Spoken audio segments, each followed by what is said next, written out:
Hello everyone. I'm sorry I had a little bit of a mishap because my phone is kind of balancing on something and it keeps moving. So let me just fix it. I'm not sure why it's doing that, but anyway.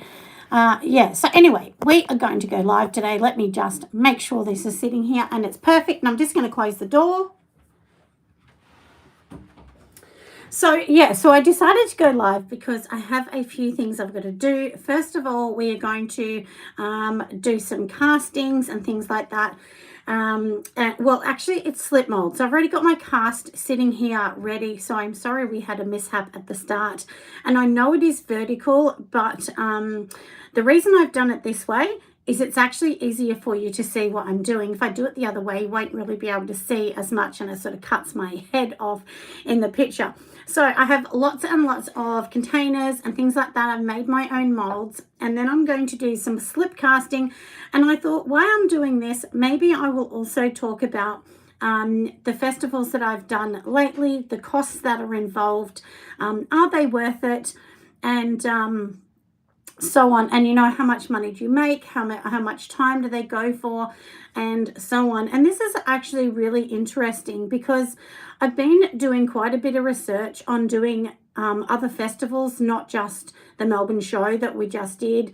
It used to be called the Royal Melbourne Show. Now it's called the Melbourne Royal Show because it's been taken over by another company.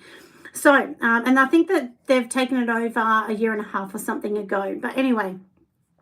And now, like I said, in the meantime, we are going to do the slip mold. So let me organize this so that I can show you what I'm actually doing. So inside this huge big bucket, you probably can barely see it, but it is actually what's called slip. So this is liquid clay. And like I said, I thought while I'm doing this, because there is a time of just waiting and doing nothing in between, maybe then we can have a little talk about festivals and the cost that is involved. Now there's so many festivals and there's so many good ones, but it takes time to find them. Me and my daughter have been looking for a few and I found a few extra ones online. But now the one thing that I had to say about festivals is it's really important not to do a festival until you've sorted out, is that the right one for you? And while I'm talking, I need to get these lacquer bands because when I'm casting things, I actually need these. And this actually goes around the outside of my products and keeps the molds nice and tight so that I can actually make things. Now, when we're talking about festivals, as I said, because we're going to be chatting about that today, it's really important that you find one that suits you. So for instance, if you, you're making earrings, there's no good trying to get into a market that is marketed at people that are making ceramics, because obviously that's not your market. Or, if you're selling things that are really expensive and more luxury end, then, maybe a little flea or a cheap market is not for you either because you're not going to get the clients that you want. That's really, really important to think about. And that took me a long time to actually understand that. And like I said, I'm going to pour these while we're talking, because basically what it's going to do is it's literally just going to sit in the mold. So this one is all good. We're going to just keep that one aside and hopefully nothing leaks out of that, and we'll have to refill it up as we're going along. So, and I'm just going to grab something, and I need my little washer because in between I just need to wash out a couple of molds while we're doing that. And that's why I thought it's a great opportunity for me to have a little chat and talk about these molds. What am I doing, my love? I'm actually doing what's called slip casting of molds. And then these are my new mugs. So I have some massive mugs. I'm not going to call it a belly mug. I'm going to call it a bowl mug. It's quite big. It's my own design, the bigger ones. So all of these, I've made my own molds, and then I make little shot glasses that have handles on them, or you could use them as candles. I've also got a salt and pepper shaker I'm making. I'm also making some platters. So basically I have the slip, which is clay with water is what it actually is. And then we actually pour it in these molds. Once it sets, then you can fire it in a kiln and you can have a beautiful pottery piece, which is food safe. So that's what I'm actually doing this for. And I thought, look, while I'm doing this and I've got things on, we'll talk about the festivals that I've been doing, and are they worth it? Are they not worth it? Because that's really interesting. I felt like you're in the UK. Supremacist mugs. Yeah, because we all do love doing these. That's true. Oh, your dad's from the UK. Well, I'm in Australia, so but I think Australians do have a little bit of an English accent, because many years ago it was more English that we're here than any other nationality. So, but now there's obviously, Australia's very diverse with lots of nationalities here now, which is a great thing. So we can all learn things from each other. So, oh, it's midnight here. That's okay, my love. I don't mind. No worries. That's fine. Midnight, you're up nice and late. Well, here it is about 4:30 in the afternoon, and my husband has actually gone to Perth to a wedding, to a family wedding. I didn't go because my daughter actually has her formal from school, so her year 10 formals for high school. So anyway, so I stayed home to be with them, and I said to my husband, go to the wedding, which was his cousin's wedding. So anyway, so I'm going to be here making all of these things. Yeah, so that's what I'm doing. So anyway, now let's get into the festivals that we were talking about, why we pour all of these and leave these in the mold for quite some time, because like I said, it does need to sit in the mold for a while. So now I did just do the show. As many of you know, I did, my daughter Emily had a stall at the Melbourne show, which is probably one of the biggest festivals in Victoria. And I would presume in Queensland, when they have their show, it's the same as Sydney has a show, you know, Canberra, I would think it'd be their biggest event. Now, these festivals are so worth it. They really are. But I'm telling you, they cost huge amounts of money, so you have to be prepared to pay. And when I say pay, I mean they are really, really up there, you know, in cost. So, and I'm just pouring this next one while we're at, because they've got to sit in here. And then it's going to be gorgeous. So then I'm going to do some little tiny ones as well. I have lots of these molds. I think I made 17 of these molds in here. But yeah, like I said, so we did the show, which was really good. We ended up making quite a lot of money out of it. It was my daughter's stall, Emily, and her company is Honey Blue U. And she basically, the main part of her business would be earrings, key rings, and she does a lot of like screen printing on tops. But I will say, to do something like that, you need the proper machine. So she has a commercial machine. So her commercial machine is, you know, like for laser cutting. So she does the laser cutting. And then, of course, she also does do lots of other things as well. She has, you know, a t-shirt press and everything. So to do that, that's kind of what you need to do. And my husband has just sent me a message to say that he has just arrived in Perth and everything is good. And it is getting warm here in Melbourne. So now for the festival, to let you know that the Melbourne show goes for like 11 days. And it is really hot in here. It was in my face getting red because it's hot. Goes for 11 days, and there's two types of stalls. So you can have outdoor stall or indoor. So ours was indoor, so we'll talk about that. Now the indoor stall, what it actually cost was around $5,800. And then if you want a corner stall, and the reason you want a corner is that way it gives access from this way and this way. So you have sort of two walkways, and that's an extra $900 and something. So, so basically it's almost $7,000. Very, very expensive, I know. And we're talking AU dollars. So it is a lot. If you're in the US, that would convert to, oh, I can't think of what it would convert to in your money. But anyway, Google it and you'll see. I was going to say what it would be, but then I might get it wrong. So anyway, that's basically, you know, what it costs to do it. And then, of course, that's only the starter cost. So remember, you have to pay petrol to get in and out. Parking, that costs another $300. You have to pay $30 a day to park. But if You can buy like a members parking thing, and it's, I do suggest you pay extra to get the proper parking so you don't have to walk every day, because otherwise it's really horrible to keep walking.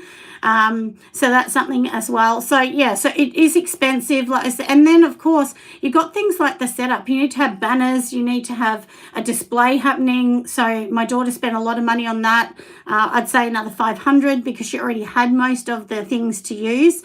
You need a proper FPOS machine, not just a tiny little square. I do suggest a proper FPOS machine, and so on. So to give you an idea, that's basically what it costs. Now, there are some people that are telling me they literally only made $6,000 or $7,000 at the show, which means they pretty much made nothing. But then there's other people like my daughter, and my daughter said she doesn't mind me telling. And if you want more facts on this, go over to her TikTok, because she did explain that on TikTok as well. And like I said, that's Honey Blue U, so you can go over and check her out on there. And basically, I think we took around $27,000 over 11 days. So, but she's really good at marketing her products to the right market. So like I said, there's no good going to a show and then you have a $2,000 necklace, because no one's buying that at the show. And honestly, if you have things that are heavy, like glass things, a lot of people don't want to carry that around the show all day. If you go to the show and you sell things like that, I suggest that you have a thing where you tell them you're happy to hold the products for them until they finished shopping or something. That way it will help you with sales. And I'm just topping these up as we're going along. Yes, it's really important to just think of, those things, because they're barriers to stop people buying. But if you, like I said, if you've got things in the background that you've already worked out, like, holding people's bags, helping them out, saying, look, you can pay now and come back later. At the end of the day, we'll hold it for you, and so on. That's something you can do. I did see some people, some other stalls, what they offered was people could buy the product and then they would send it to them. So that's kind of a good model as well, that we don't have to drag everything there. And you have to have a good van or a truck or hire something to be able to bring all the stock. Luckily for Emily, I actually do have a van, so it worked out quite good for her, because I could just drive my van in, and it was really nice and easy. But yeah, so there's lots and lots of things, honestly, to consider when we're doing all of these things. And I'm just double checking all my pottery is synced up like I need it to be. So that is just one event, like I said, for the Melbourne show. So when you take away all the costs and everything else, I'm going to say she walked away with about $15,000. But, if you had to pay staff, that's got to come out of that. I mean, there's so much to come out of everything. Now, I'm also looking at doing, which I've been accepted to do, Mind, Body, Spirit Festival. Now, that's in Melbourne. They do also have one, I think, in Queensland and Sydney as well. And, I'm looking at doing that. But once again, they're not cheap. The cheapest you're going to get out of that is just over $2,000. And then, of course, there's other fees involved, parking and so on, and getting there and setting up. And you got to make sure your display looks good. And then that's a similar price, actually, and it only goes for a few days. So I actually think if you look at everything for the Melbourne show, I actually think it's probably reasonable, considering it goes for 11 days and you're going to get 1.5 million people there to help you out. So, and the 1.5 million is what they expect to come through the door. Whereas other festivals may not have that, you may just not get anything like that. So you do need to do your homework and ask yourself, like, how many people are they actually expecting? Now, there's no good doing a festival if they're only going to be expecting 50,000 people and it costs 5,000, because that's not enough people to warrant these sort of things. And I know it sounds like a lot, but it isn't in the scheme of things, because not everyone's buying. You might be lucky if 2% buy from you. So it's really important. And I think the biggest thing I can tell you is, if you're going to do one of these festivals, 100%, you need to have things that are a lower price point as well. So, of course, you can have things in the hundreds or thousands of dollars, but when My daughter did her. She had a lot of things that were $3 and $5. So she had key rings that were 5 and little tiny earrings that were 3. But it brings people into your stall. So, yeah, like I said, if, if you're sort of looking at doing something like this, just think about having some lower price points as well, because often what happens is parents bring their children in and they'll often say, here you go, lovely, here's, $5 or $10, and then they can buy a present.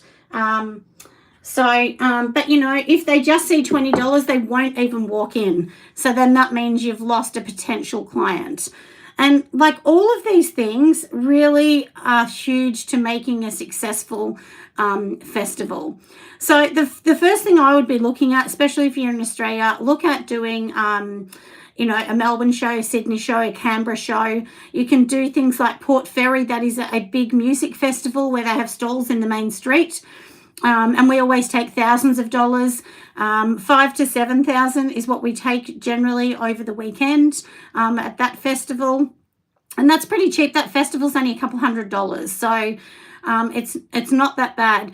And when we're talking about these festivals, these are not markets. So don't get confused with festivals to markets. They're quite different.